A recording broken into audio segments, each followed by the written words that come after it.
Geek fans, welcome back. It's that time again. It's 4:30. It's Friday. We're shooting at the luxurious Goodrich Studios International, and this is Geeks at the Movies. My name is Shane Goetsch. I'll be your host, as always, and joining me is the Mr. Jacob Desitels. What's going on, guys?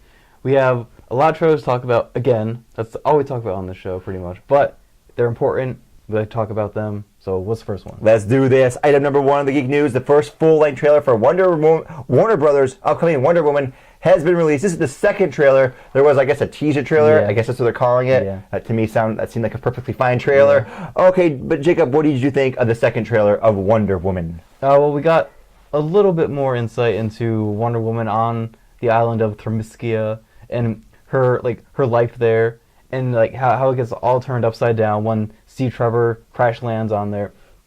And then we get to see all the soldiers go in there, and then I guess one of her fellow Amazonians dies. Yes, apparently, I'm guessing they're trying to rescue him. I'm not sure what the deal is, but they attack Themyscira. That's how you say it? I'm not sure how to say it. I pronounce it Themyscira. Themyscira, whatever, it doesn't matter. Wonder Woman's homeland, and they fight. And it just was an expansion of what we already saw. Like, I already understood the story. The story was really well explained in the first movie. There wasn't in the first trailer. There wasn't any ambiguity. Okay, she meets this guy. She goes back into the real world. Yeah. She helps him win World War I. Yeah. We already knew that. Yeah. And we saw more of that. Yeah, and I like this trailer. I like the first one more, but the first one seemed more artistic, I guess, in nature. But this one, it was a little bit more action-based. And a more generic movie trailer. Yeah, and like, they used a little bit too much of the slow motion, I thought, in this trailer, because I think it's going to work fine in the movie, but in the trailer, I thought it just seemed like a little cheap, I guess.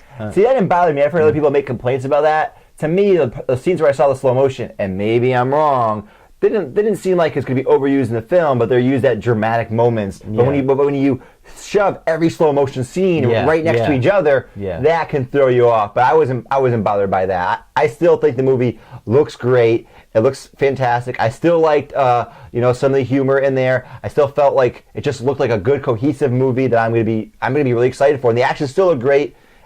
The visuals look great. Seeing her on her home island, this beautiful setting, and then contrasting that with World War I, where it's kind of that usual kind of grayscale palette that DC usually uses. Yeah.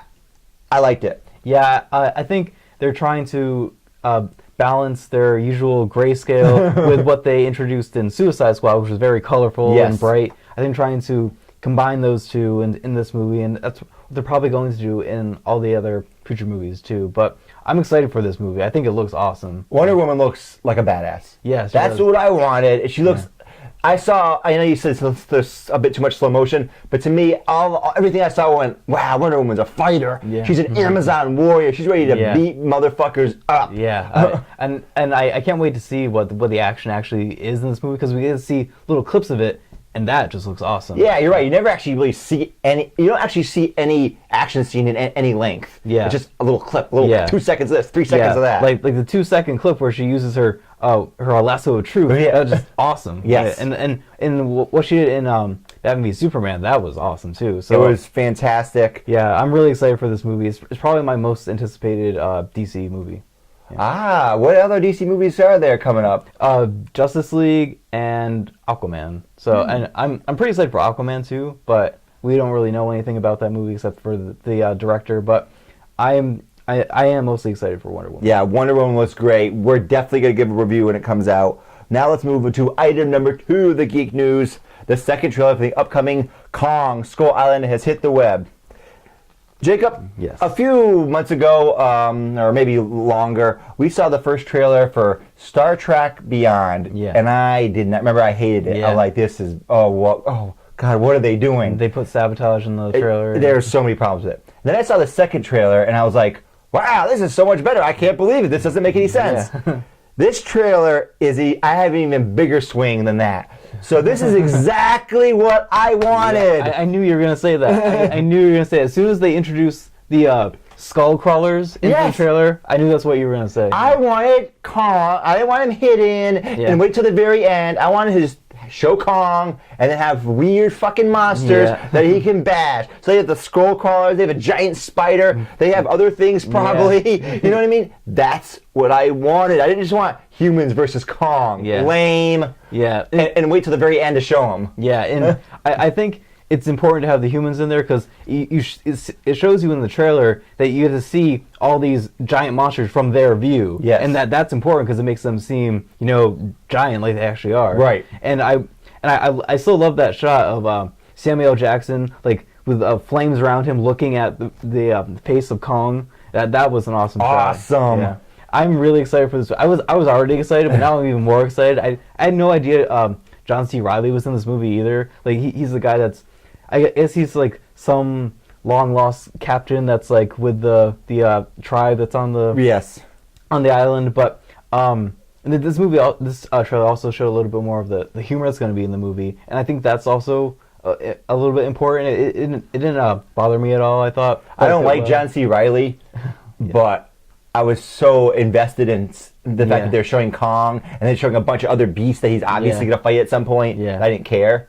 Because I can overlook that. I can overlook now, there's going to be some dumb human drama. There's probably be some dumb romance shit. I don't care. There's going to be some dumb dialogue. I don't care. What I wanted, I can overlook these other elements, is if they give me the core experience. This is the reason we talked about Transformers before and how the movies, everything about it is terrible. But people just want to see giant robots fighting. And Transformers, like the most recent one, I think 4, they gave you that. So if that's what you wanted to see, they gave you that, and you can overlook the other stuff. I want to see Kong. My favorite parts of the Kong movies, I've seen multiple versions, are when we're on the island and he's fighting other giant beasts. That's the part I really like. So I'm going to get that now. I can kind of overlook the other more tedious stuff. In the original one, he fought one T-Rex, and then in the 2000 something one, he fought, Peter Jackson one. He fought 2 T-Rexes. So now he's going to fight like a bunch of different weird monsters. So I'm really excited for that, and it also makes me look forward to Godzilla versus King Kong, which I'm really excited for. And I think they're teasing because those things that they're coming up under the ground, they're kind of lizard-like. They look kind of like Godzilla related. You know what I mean? This is definitely like a world where a lot of giant monsters exist. So I'm really excited. I'm really excited to see them, introduce the classic Godzilla villains in Godzilla 2, because that's also moving forward. And then we're gonna get Kong Skull Island, Godzilla 2, and then King Kong versus Godzilla. Oh my God! It's probably by the end of King Kong versus Godzilla, it's probably going to be a little bit of giant monster overload, but I'm ready for it right now. I'm so ready. When I was a kid, I watched the Godzilla. I watched so many of those Godzilla films. I watched all of them fighting all the Mothra and the Gordon. I don't remember the names of them. The 3-headed dragon thing, and then the robot man, and then the Mecha Godzilla. I mean, I watched all that garbage, and I was so into it. But when I got older, it's so cheap. You know what I mean? You watch it, it's guys in rubber suits. It's hard to get invested in it. But now the special effects are awesome. By the way, I can't remember the company, but Japan just released their own Godzilla movie called Shin Godzilla. I've read about it. It got mostly bad reviews. but what everyone said was Godzilla looked awesome in that, and so I'm really excited to see King Kong and Godzilla. In this trailer, I like the Vietnam setting too.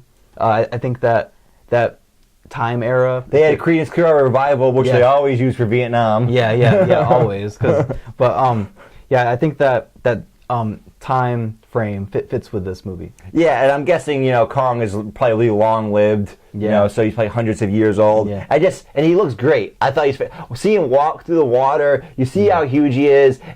So now I'm over the fact that he's not his old size of 40, 50 feet tall. He's much larger. He's gonna be able to bash Godzilla, and then of course they'll probably team up and fight some other monster. They'll have it'll be like the Avengers. They first they'll fight each other, then they'll team up. But I don't really care. I just want to see giant monsters fighting each other. He can't climb the Empire State Building, or he can probably pick it up and throw it at Godzilla. Oh man, it's gonna be so. I really hope now that Godzilla, they lost their original director. And I hope the new director will we'll see King Kong go, oh yeah, maybe we should show the monster more. Yeah, we're gonna actually show them fighting other monsters. Right, and he won't wait till the end of the movie to show Godzilla. Yeah, because I don't get that. I understand the build up. You have to have some build up, some tension. But with Godzilla, they wasted so much time. Yeah. Like here, there's clearly going to be a lot more Kong. There's probably going to be some build up, of course, but clearly a lot of the movie, there's going to be like, this is Kong. Here's weird monster. Here's giant spider thing. Whatever. Yeah. You know what I mean? It's going to be great. Yeah, I think in both of these movies now, they don't have anything to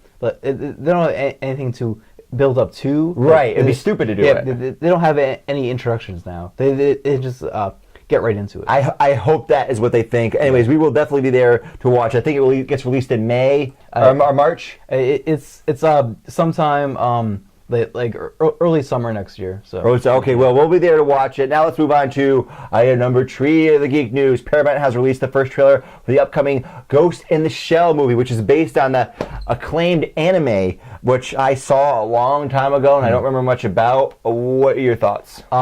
I know nothing about Ghost in the Shell except that it's an anime that was released a long time ago. But and I also know that they should have cast a Japanese actress instead of Scarlett Johansson. But I'll look past that for the time being because I really like this trailer. I thought it was an awesome trailer. It had a lot of really cool visuals, and we get to see. I actually like Scarlett Johansson in this whitewashed version of the Major. I think she fits that role pretty well. Looks like they kind of made her slightly Asian looking. Yeah, they said they weren't, because I remember that there was huge backlash where they actually did that. They actually they actually made her look Asian, and they released this footage for it. But then everyone was like, "What the hell are you doing? You can't do that. You can't make this white person look Asian." So then they scrapped that, but they did make her look a little bit.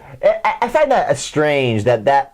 The backlash against her casting, I understand, but as an actor, you often portray different roles and use makeup. Eddie Murphy is well known for playing people of different races and genders in his movies, from white people, black people, women, men, older people, younger people. So that part doesn't seem like would be as problematic. Just why was she cast in the first place? Well, you need to do that. I know, that's the main point. But overall, I thought this trailer looked really well. It looked really good. It had a lot of what I thought was like a Blade Runner feel to it. So, but what do you think? So I actually bothered, since I couldn't remember much about Ghost in the Shell, to go back and see some clips of Ghost in the Shell, and I even watched this side by side comparison video kind of thing. I saw a video that it was the new trailer remade with scenes from the anime, and I was pretty impressed about how they kept a lot of the feel, and some things they managed to translate, which would be difficult to translate. For example, in the original Ghost in the Shell, for all intents and purposes, she's fighting naked. Yeah. Technically, she's not, but she is fighting naked, right? It's actually some sort of suit or something. Yeah. So they kind of kept that with the new one, but it's only PG-13, so she can't just be naked. Yeah. But it still copies the aesthetic and the style, where it's just a weird bodysuit that she looks, from a distance she looks naked, but she's not. Yeah. And there's other weird aspects of just Japanese anime in general is kind of odd and often bizarre to Westerners. Yeah. I've never been a big fan of Japanese anime, but it seems to me like if you are a fan of that genre, this does kind of get that world right. Yeah. It feels like the right tone. Yeah, I'm not a big fan of anime at all, but I'm also very interested in seeing Hollywood, bring to life the animated world. So I hope this movie does well, so we can see more of that. Just have more Asian actors in the movie, But yeah, it was really well done how they brought that world to life. And that's hand drawn animation. I mean, to translate that into a real 3D world, that's challenging. Yeah. And when it's done well, it can be really good. Like the Jungle Book is a good example recently of a 2D hand drawn animation brought into the real world, right? And it looks great. Yeah. This looks good. I'm not sure how excited I am about the movie, but I am kind of just excited to see what could this do, like you said, for bringing other animated films in and Hollywood having to work with them? It's kind of like the video game thing, where if we get one hit video game movie, one quality video game movie, that can usher in more video game movies, maybe video games that you actually like, or maybe it can usher in more anime or other cartoons that I'm really interested in. Open the gates. Yes, and there are other companies working on anime movies. And I remember one of them is doing the same whitewashing that they're doing in this movie. But one other company, I can't remember what anime it's for though. They're actually casting like pretty much a all Asian cast. So I'm excited to see that one. And I remember one of them is Death Note. I can't remember if that's the whitewash one or the non-whitewash one. But there's one other thing I want to say about this. There's one word I have for this movie is the director, because he also directed Scarlett Johansson in Lucy, and I thought that movie looked great. It's the movie where she like her brain keeps on get like it follows that myth that we only like have like 20% or most of your brain isn't actually being used. So use 10% of your brain or something. Yeah, and so like throughout the movie, she keeps like unlocking more of her brain. And I thought the movie looked amazing, and it was total shit, man. It was really bad. So the good trailer, you're saying? Yes, it was a really good trailer, like this one, but the movie was awful. I thought it was a visually stunning movie, but it just wasn't good at all. That sounds like recently released Macbeth, yeah, where the trailer looks great, and the movie is visually stunning when you watch it. But it just falls apart as a movie. It just doesn't work as a Shakespeare movie. Just is bizarre. It just doesn't make sense. Yeah, Lucy was, even though it was about her getting smarter, it was really dumb. It was really dumb. But so I'm hoping that's not the case with this movie, because I know this director has done good movies in the past, so hopefully this will be one of them. All right, then. Now let's move on to item number 4. After Marvel scrapped their planned Inhumans movie, it has been announced that Inhumans TV series will premiere on ABC in fall 2017. Jacob, I am not thrilled about this. Yeah. Not excited about this. Me either. And why am I not excited? Because it's on ABC. Yeah, that's the main reason right there. Because we had Agent Carter. Luckily, thankfully, that got canceled. But we still have Agents of S.H.I.E.L.D. Oh. And I watched the first episode of the new season, and like I liked how they introduced Ghost Rider. But that's like the only reason I'm gonna keep watching it, because Ghost Rider's in there. But because the rest of the show is just not. It's like 1,000 times better than it originally was, but it's still not very good. It's watchable. It's watchable. So I'm hoping that the Inhumans will also be watchable, but I want it to be good. I just don't have any faith in the people at ABC. That's the problem. Network television.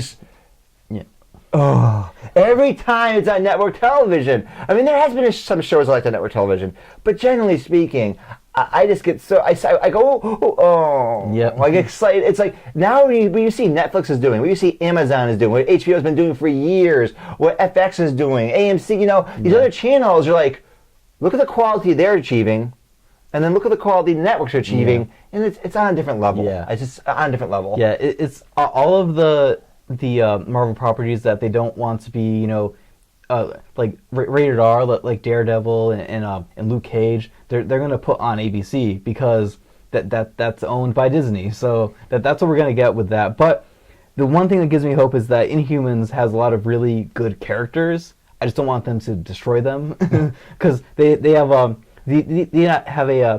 psychic bulldog named Lockjaw. He's psychic and he can teleport. So there's that. There's Black Bolt, which Vin Diesel was originally going to play in the movie adaptation, but that got scrapped. And I remember he was in a comic that you read, the Thanos Imperative. Do you remember that comic? No, I don't remember off the top of my head. But like he pretty much can level cities with his voice. I remember now. Yes, he's like ridiculously powerful. Yeah, like he whispers, and then just things get destroyed everywhere. So so they have that. They have Medusa. She has stupid hair powers, but I don't really care about her. But I am interested to see what they do with this. I'm going to watch it when it comes out, but I am not that thrilled for the series overall. I'm predicting it's going to look cheap. It's going to have generic dialogue. There's one interesting thing. This is really really interesting, I think. Is the first 2 episodes are going to be shot back to back in IMAX, and they're going to have a limited IMAX run in theaters. So the first 2 episodes aren't going to look cheap. That's one thing, at least. They're going to shoot the first 2 episodes in IMAX. All right. Yeah, that gives me a little bit of hope for it not to look cheap, at least. Or what they're going to do, which happens with other series on networks, or other series that have a lot of episodes, is they're going to blow all their money on a couple episodes, and there's going to be like 18, 20 episodes of mediocrity. Yeah.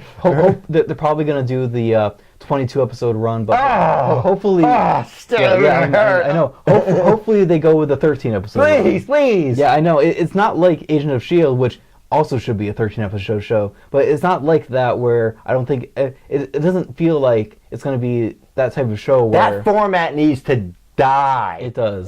There's like no show that should have that format anymore, really. I know. It's like... and also, it's like... You probably spend...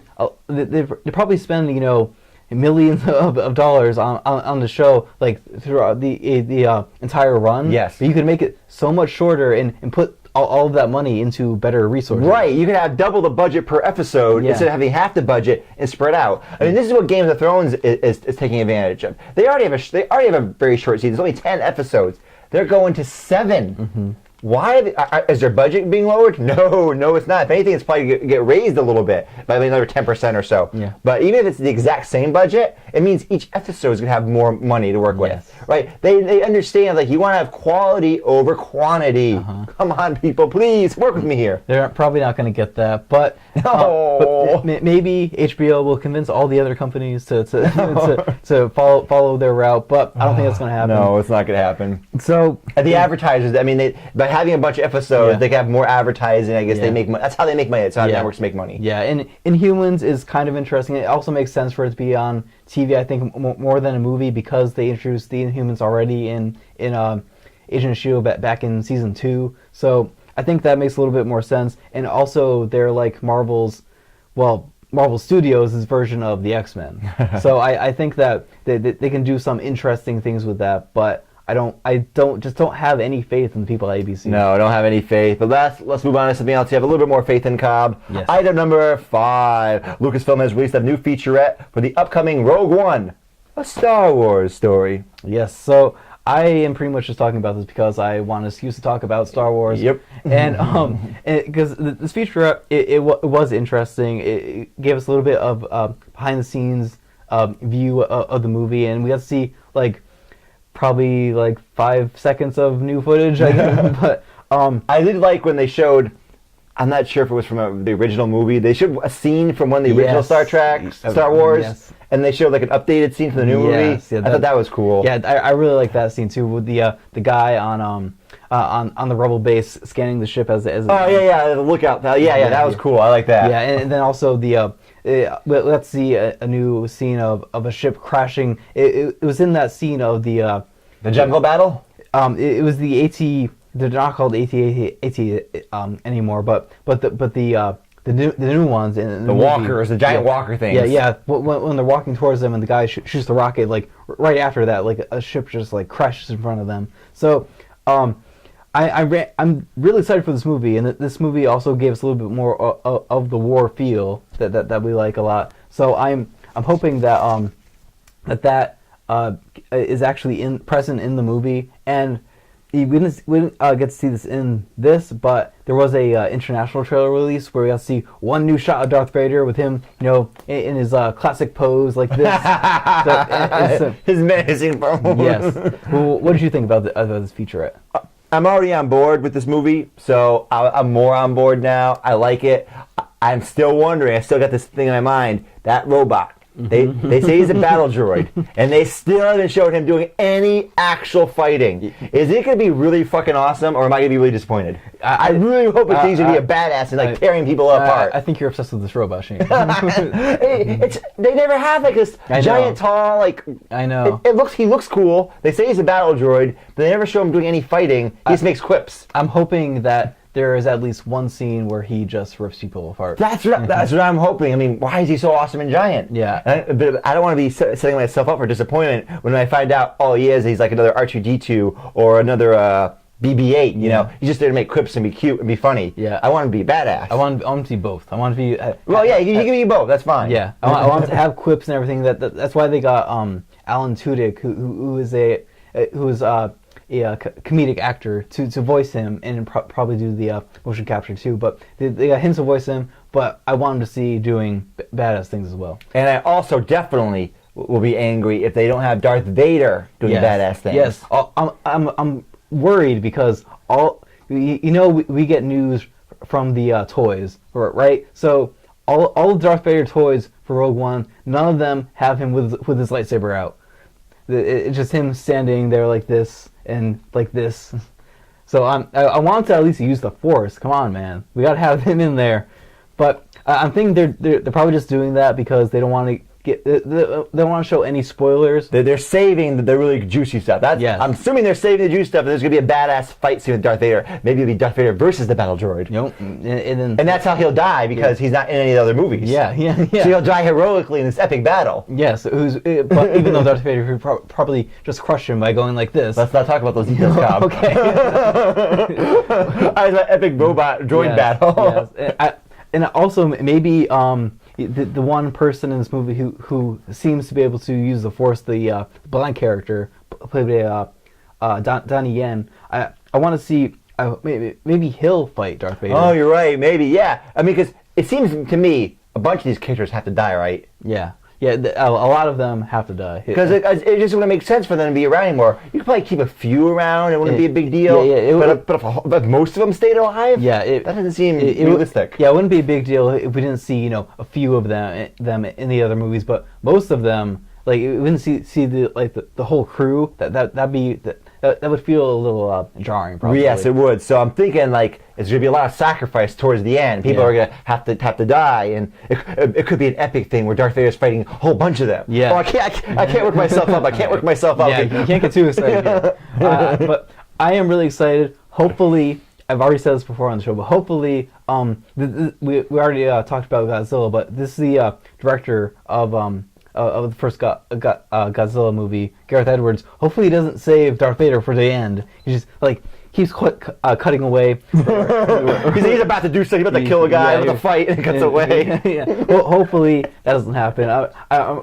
Disney probably banned him from doing that, hopefully. But we already know who Darth Vader is. There's no need to hide him. We've seen him in multiple movies fighting. You don't need to hide him. Yeah. I think it's why they agreed to put him in the trailers, because we already know who Darth Vader is. Yes.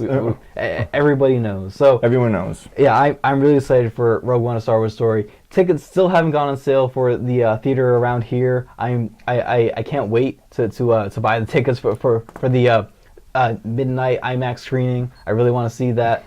Because I just remember last year, it was one of the greatest moments of my life, sitting in the theater when the Force Awakens started, because the crowd energy was wild. Oh yeah, people were into it. Yeah, I remember people cheered and they really. And when something happened on screen that was emotional or like laughing, people really responded, like an unusual amount. Yeah, even though this won't be quite like that, I'm really excited to experience something like that again. Yeah, and I'm sure there's still. Especially if you watch it in the first few days, for the first couple weeks, it's going to be dominated by Star Wars fans. There's probably going to be cheering and clapping, or maybe sobs when it turns out to be terrible and garbage. Yeah, hopefully that's not the case. Hopefully that's not the case. Anyway, though, I love talking about trailers, Cobb. Let's get right to it. Item number one of the Geek News, the first trailer for the upcoming Wolverine film, titled Logan, has been released. Cobb, why don't you start? Okay, so I've been pretty excited for this movie because it's going to be Hugh Jackman's last performance as Wolverine, and they said that they were taking the Old Man Logan storyline and adapting it to the film, and I thought this trailer was amazing. I thought it hit every note that it was supposed to hit. It doesn't even look like a superhero film. It looks like an X-Men film that's more of a drama, and I really like that. You see Wolverine pop his claws up maybe like 2 or 3 times in the whole trailer. I thought the trailer was amazing. What did you think?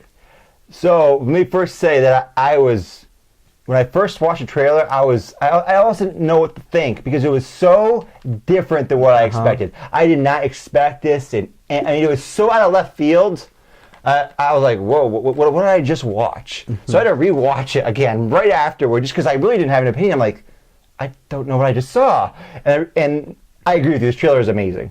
Yeah. This is a fantastic use of Johnny Cash's cover of Hurt. The music, I mean, I can imagine using that song and when the movies, after the movie's been actually made, we had the movie being out, you can actually throw the ending in and have like a proper music video with the whole song being sung, and here's a summary of the movie. There was actually a very well recut trailer showing all of Wolverine's, all of Hugh Jackman's performances as Wolverine, the other films cut into this trailer, and it worked really well.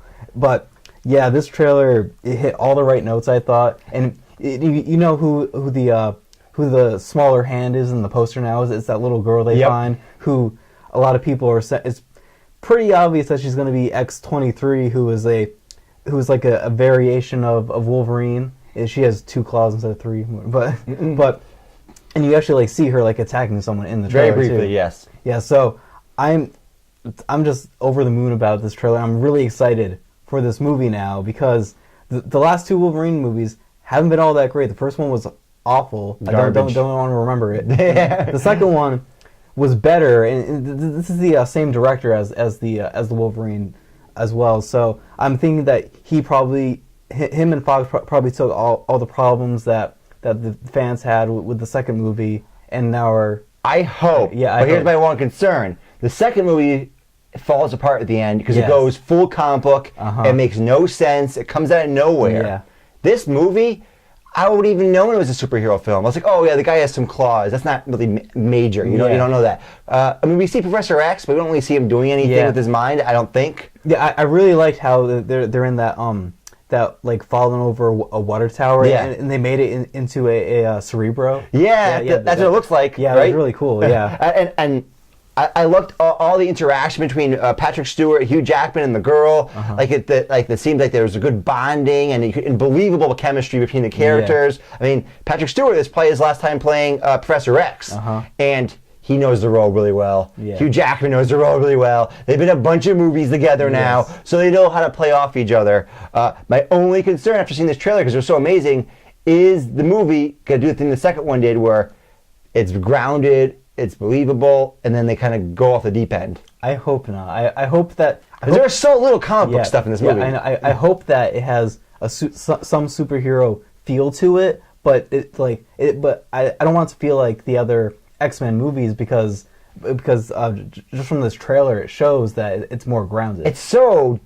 nothing about it I expected. I know, and it's going to be rated R too. Yes. Just like Deadpool. I mean, they talked about something like a post-apocalyptic world, but even that's not really that's not really what it was. There's in the desert. They're kind of messing with the timelines again because it doesn't really make any sense. The director said that this takes place a year after the ending of Days of Future Past.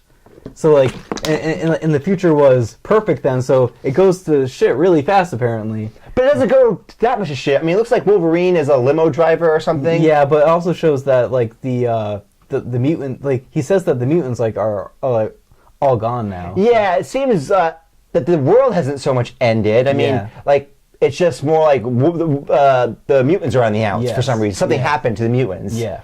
Anyways, there's a lot of questions, but the trailer... They made me excited. I mean, this is the best trailer I've seen for anything since probably Jessica Jones. That's true, yeah. Jessica Jones was another trailer that blew me out of the water, being like a self-contained story. Yeah. Just like this one. Like the music matched, everything matched. You just wanted to watch it. So I loved it. I was excited. Now let's move on to another trailer. Item number 2, the first teaser for the upcoming Guardians of the Galaxy Volume 2 has hit the web. And this was what I expected. Yes. But it was good. Yes. It didn't show us anything from the story, but it reintroduced us to these characters, and that got me excited. They had the whole thing with Drax and Star-Lord. You can find a woman who's as pathetic as you. That was really good. And then I loved the shot at the end with little tiny baby Groot now on Rocket's shoulder instead of the other way around. That's great. I love how they did that. So this told me what I already expected. It's going to be irreverent. It's going to have old school music. It's going to be funny. They're going to be making a lot of jokes. We don't really know the story. Yeah. We saw a lot of returning characters that we've seen in the past. I was already excited about it. This just made me more excited. I'm like, this is good. They're on the right path. Yes, I can't wait for this movie to come out. I'm pretty sure it's the next movie after Logan for superhero movies next year. And so hopefully, if Logan's great, then Guardians of the Galaxy 2 will make it an even better year for superhero movies than this year was. Yes. Because we got two, but they weren't in a row. We got this year was very up and down, like good, hit and miss. But we'll see about Doctor Strange pretty soon and see how that works out. Yes, the reviews are good for that. So okay, well, I'll find out firsthand. Now let's move on to item number 3. Director of Deadpool, Tim Miller, has left the announced sequel for the film and is now being reported that John Wick co-director David Leitch is being offered to helm the project. What do you think about this? I don't know these people or. Well, I thought that Tim Miller did a very good job with Deadpool. Yes, he did. But now he's leaving the film, citing creative differences with Ryan Reynolds on the film. He said he wanted to make the movie more stylized, and Ryan Reynolds was like, "No, let's not do that." So he decided to leave, and now they're getting David Leitch, who is I'm pretty sure he's I could be wrong, but I'm pretty sure he's not the guy who's directing John Wick 2 because. He co-directed the first John Wick film with another person. So he's the split-off guy? Yes, I'm pretty sure he's the split-off guy. But him and his partner both know how to direct action very well.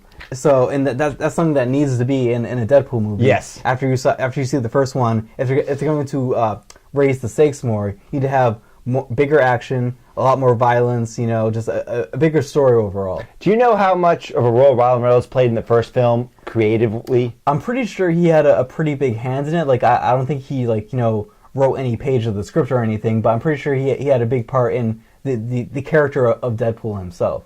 So I think he shaped that role into his own thing but before they started filming it. So I think that the studio wants to side with him because he's a star. Because he's the big star, and no one's really heard of Tim Miller before. But they're going to start to if he continues to make bigger projects. But I think that if they go with this John Wick director, I think it'll probably turn out well. I don't really know because I'm pretty sure that John Wick was the first big budget film that he made. But the action was good. Deadpool is a lot about that similar kind of street fighting level action. Because Deadpool, he has a sword, he fights, he doesn't do big magic spells and things of that nature. So I don't know enough about these people to really say, but the first Deadpool really threw me off and how much they stuck to the core of Deadpool was. Yes. If you're a Deadpool fan, Ryan Reynolds nailed Deadpool and he nailed that style. And I think he's going to do it here too. Yeah, me too. And there's one very stupid thing that it's so stupid I don't really even want to mention it. There's a petition going around where they want to make Quentin Tarantino the director of Deadpool 2. And that if Ryan Reynolds didn't want to make the movie more stylized, then don't get Quentin Tarantino. Yeah, he's like the master of stylized movies. Yes. So that's just a stupid thing. Just get rid of that notion overall. Yeah, and also Quentin Tarantino directed, who knows how long it takes before it comes out. Yeah. He's not exactly a prolific director who's constantly pumping out movies usually. Yeah, he takes his time. Right. His 10 movies that he wants to make over his career. All right, then, let's move on to item number 4. It's been reported that Pixar has moved up the release date of The Incredibles 2 to 2018 and has moved back Toy Story 4. Now, I've seen The Incredibles and I've seen Toy Story. I haven't seen Toy Story 2 or 3, let me just admit that, but I'm excited about The Incredibles because it was a great superhero film. Yeah. It's fantastic, a lot of fun. Yeah, I forgot when The Incredibles 2 was planned to come out, so when I heard that they moved it up, I was really excited, and then I was like, oh, it's not it's until 2018 now? It was originally going to come out in 2019? What?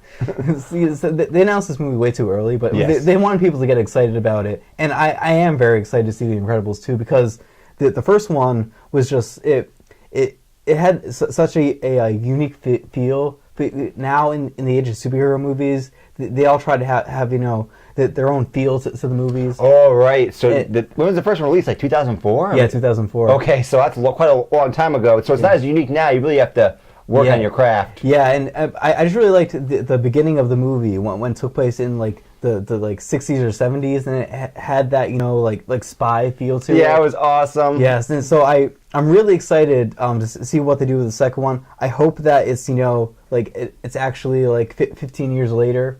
Because then the baby will have grown up. Yes, in like all of his different powers that he has. We're going to see how powerful he is. So I'm really excited for that. Toy Story 4, I couldn't really care less about, honestly, because even though I really liked the first three films, I thought that they ended it very well in the third movie, and you don't really need to have a fourth movie. But Pixar, they want to make more money, obviously, more sequels. But I'm pretty sure that they said after Toy Story 4, they don't have any more sequels planned. So hopefully that's going to be that for. They don't have any plans. Yes, after Toy Story 4 comes out, and if it does, as well as they're hoping it's going to, then they'll plan another one real quick. Yes. So I don't really care about Toy Story 4.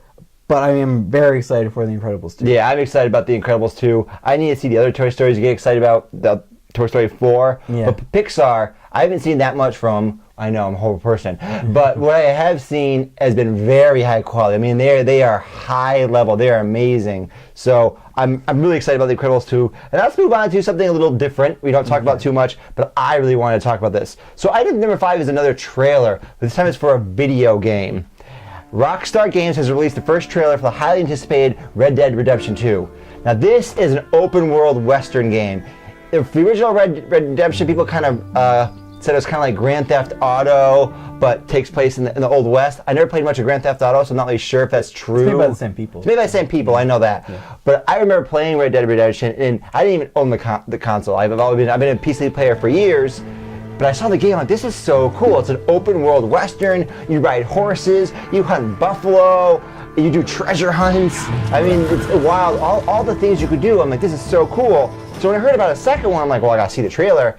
And it just looks that much more amazing. The animals look amazing. The horses look amazing. And the environments look huge. It looks like the Western world even more brought into life. If you like Westerns, and we here at Geeks Movies like a lot of different Westerns, I think that, and you're interested in gaming, this is the game to get. Rockstar has a proven record with the Grand Theft Auto series, and with a few other games, Red Dead Redemption, LA Noire, but they have a good record, and I'm excited about this. Yeah, I've played the game, but it's only been like once or twice for a very short amount of time. But I remember, like the one time I played like the original Red Dead Redemption. It was like I was just riding around on the horse out in the West, and I was like, this is pretty cool. Like, I got really into it. So and then I played the DLC. I can't remember what it was called, but he's like a zombie. Oh, it's a zombie apocalypse in Red Dead Redemption. Yeah, and you can get like a unicorn in it. Yep. So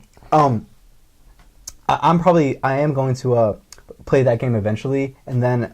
Did it say when this is coming out? Oh, I don't recall if it mentioned the actual release date. They gave no information other than the trailer. Yeah. I tried looking to find out, are they revealing the new game systems? Are they revealing how this is going to work? How the treasure hunts are going to work?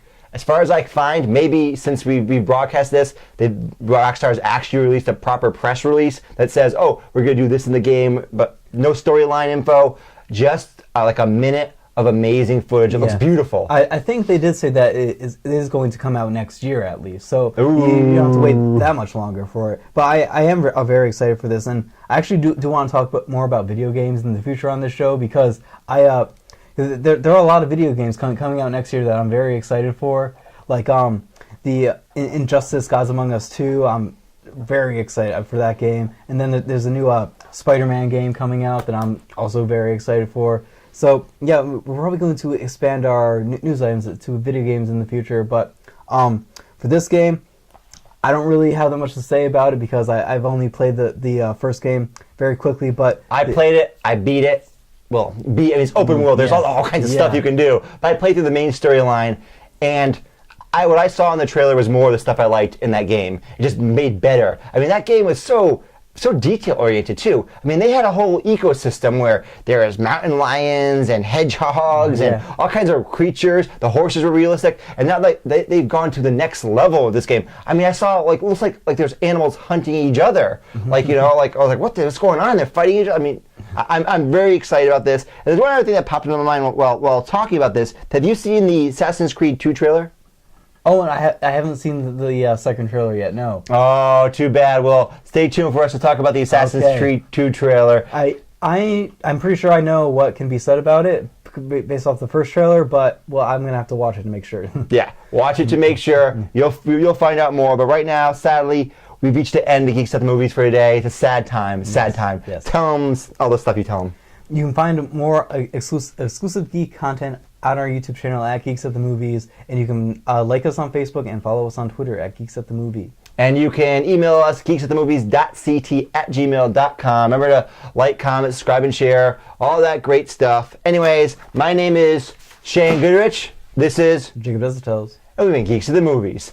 Bang! Through the snow, in one horse open sleigh.